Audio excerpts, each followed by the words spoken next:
So I just finished watching Specter of the Gun. This was an episode I was really dreading after seeing the first couple minutes of it. The Enterprise is going along, they meet another godlike being, and this time it's a really awful puppet. Oh gosh, this is going to be painful. And then it gets better. And then it gets better, and it turns out to be a really great episode. So, pleasant surprise there. Anyway, the Enterprise is going along, and they come across the Malconians, or Malkovians, or something like that. And it's this ugly-looking puppet thing that doesn't really even move at all. It's just like a stationary picture that they stare at.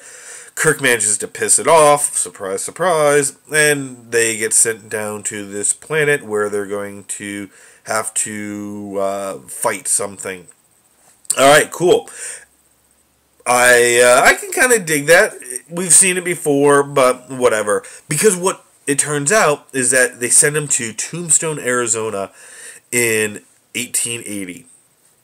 Gunfight at the OK Corral, and the Enterprise crew, and this time it's our traditional three of Kirk, Spock, and McCoy, joined by Scotty and Chekhov. So, those five are on the planet, and they are the Clanton Gang, and so they're going to have to fight the Earps and Doc Holliday at the OK Corral. Okay, I'm liking this. I think part of the strength of this episode is it plays to its weaknesses really well. And what I mean by that is there wasn't any budget for the show at this time. Remember, the show shouldn't have even existed. It was supposed to be canceled, so nobody was really caring too much about this. And instead of building a whole Wild West town, they built that would have looked fake. They built a fake Wild West town, meaning it's just the storefronts, and that's all we see. And the characters acknowledge that it is just the storefronts. Where in old Western movies, we sometimes would see that it was just a storefront that they would have up, trying to make it look like a building. Here, nope, it's just the front. You can see all the way around it.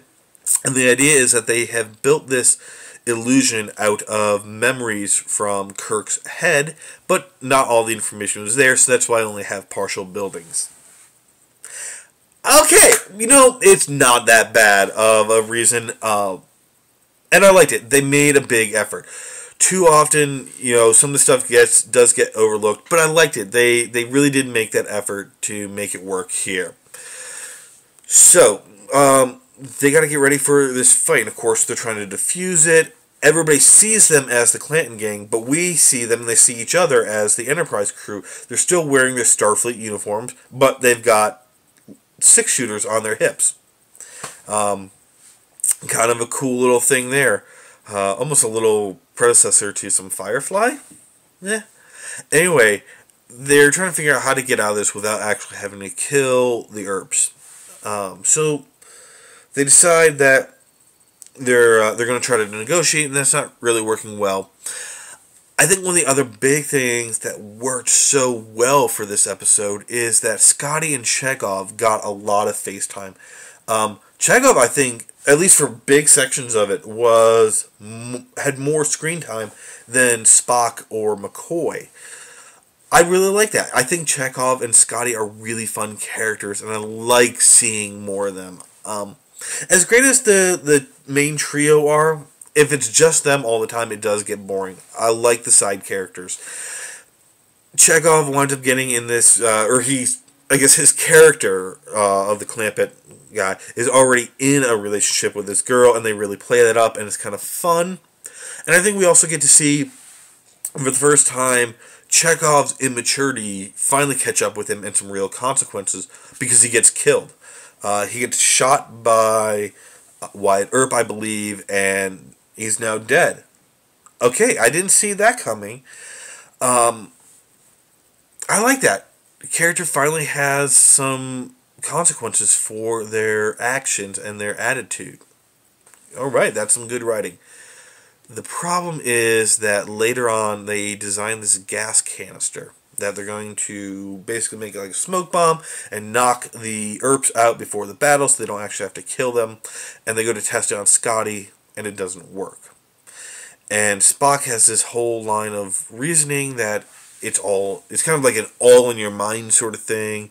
and that the laws of physics don't really exist here, blah, blah. Okay, I like that, but it's a huge contradiction. And like I said, this is the big plot hole.